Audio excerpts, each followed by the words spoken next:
Welcome to our podcast channel.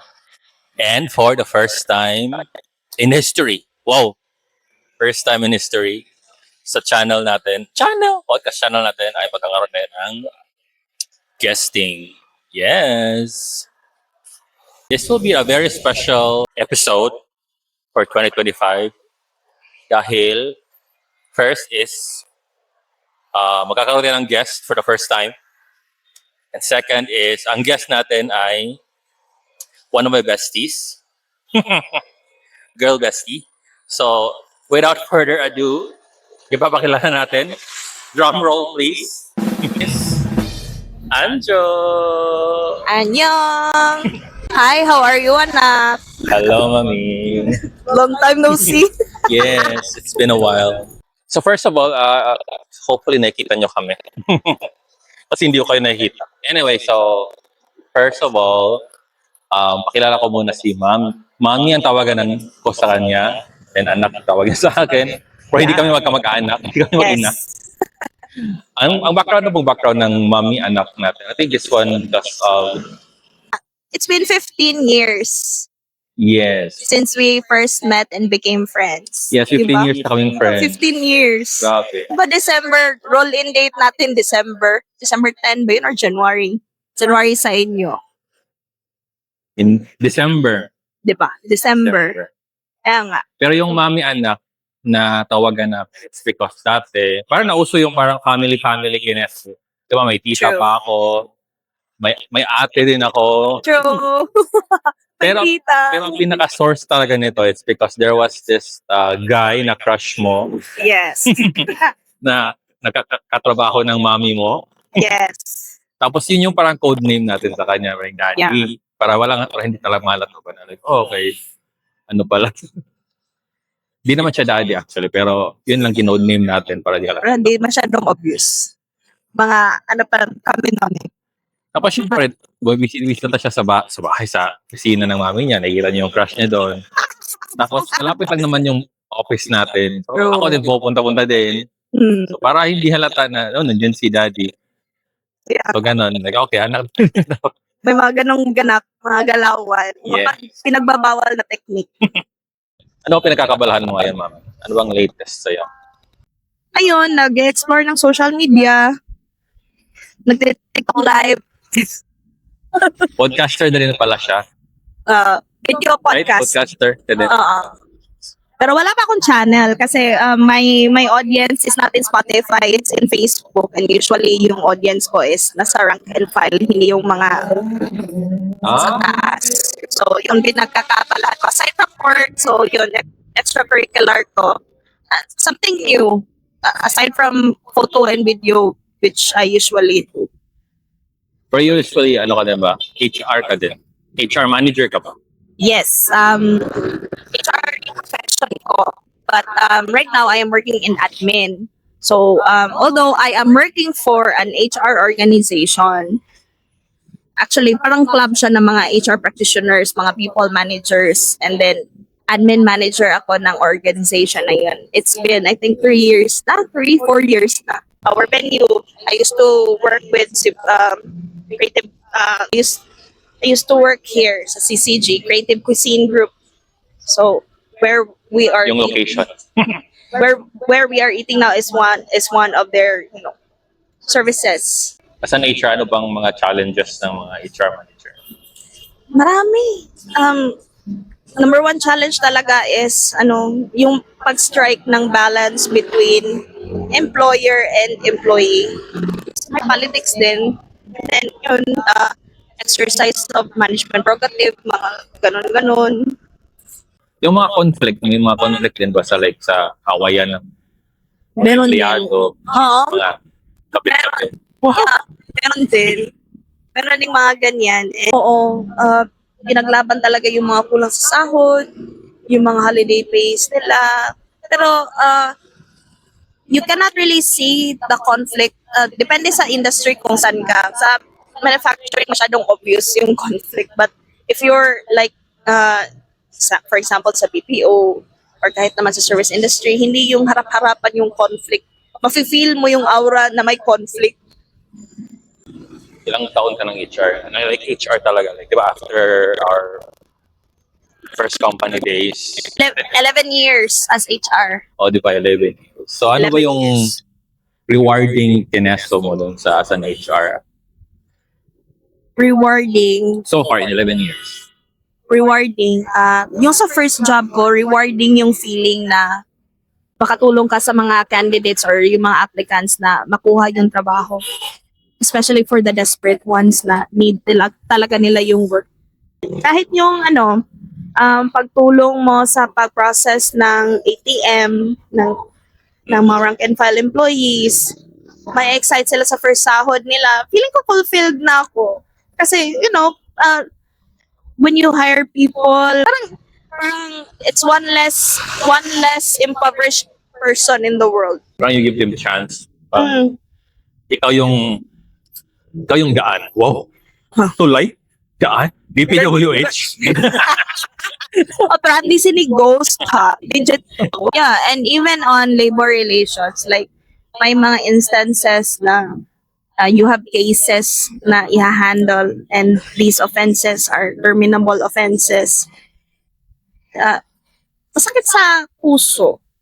Hindi naman sa drama-drama, pero maluoy ka ba? Maluoy ka nga ka ng isa raman ka sayo, punta, yan na. Then, hindi mo sud ang imuhang judgment, ang imuhang pagka-HR kung unsa ba jud ka, na klase nga person. Would you give this person another chance? Would you set him or her as an example? Right now, you are like sort of giving advices, di ba, online. Parang yun yung Yeah. theme ng podcast mo. I think that's also a rewarding. Yes. May mga tao na mahiya or matakot mag-ask. They cannot confide in their HR, which should not be on top. So, it should not be like that.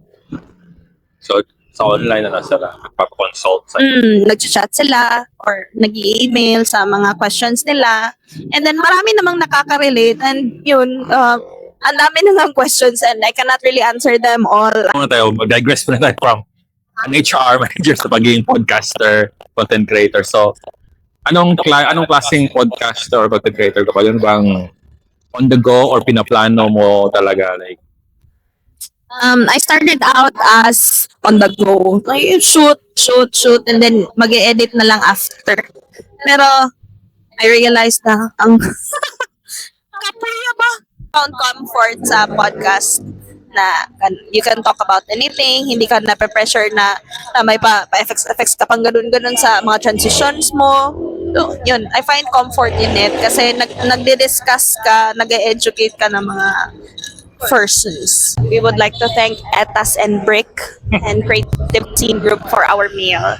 Dili ni sponsored but amo aning gipalit. actually, itong parang may chika-chika itong area na to na Dabanawa will become parang food hub ng Cebu daw. Kaya nga, I love this place. Gusto ko magtambay dito noon pa. Even before itong mga establishments nagturok, wala. This used to be just Converges na building and then sa tapat is Rustan Supermarket. Di ba nasa ano pa tayo first company natin? Tumambay tayo dito sa car mo. Yeah. Di ba? Oo. Naalala mo? Tapos first time ko doon nakapunta dito. Tahimik pa to dito, wala pa tong yan lang yung nakita niyo, yan lang yung nakita niyo. Tapos Converges. Kasi wala na yan doon. Maganda na siya actually noon. Parang tahimik lang tapos pero may mga ilaw na ganun. Parang ready na siya. Yes. So yun. Pero ngayon mas naging ano na. Parang natupad na yung pangarap nila as kung ano man yung development nila. Yes, very true. And I'm the type of HR na hindi ako basta-basta nag-hire.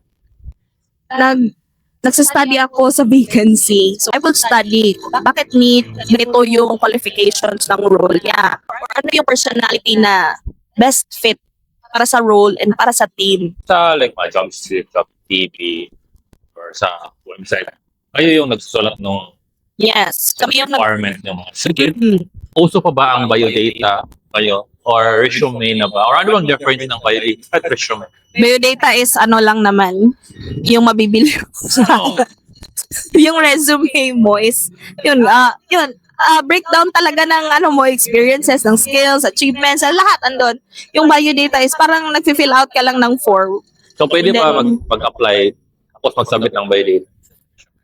There are people na nagsasubmit talaga ng biodata. And I understand naman. First time nila mag-apply, they use biodata kasi hindi nila alam ano yung resume. So, as long as na-provide yung details na need ko ma-check. Anyway, there are interview questions, tests, and sa pa. Corporate level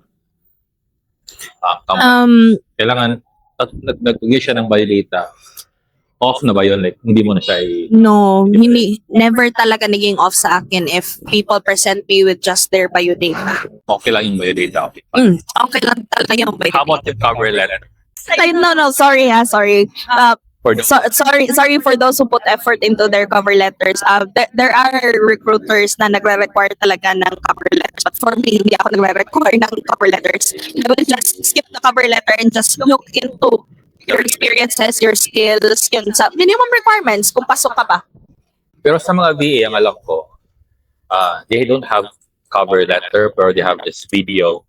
Yeah. Parang they have to Yeah, take a they have video. they have to shoot a video. So, yun yung cover letter ng VA. Parang yun yung ang latest eh. When you start working, you'll be working your whole life. Correct. Tulad ko, I'm still working. I'm planning after nitong job ko ngayon, is mini retirement muna ako. Ay, magta 10 years ka na? Yes. Oh my God. Congrats, anak. Grabe ng pagkatrabaho. You deserve In it. year, You deserve it. yan nga. Sinaisip ko na but for example, what if hindi ako makaabot ng retirement age? Ma-deads ka na, di ba? So at least, nakatry na ako ng retirement before man ako na deads. Yeah. Diba? Which we don't know man True. Very the true. life. Very true. So ayun.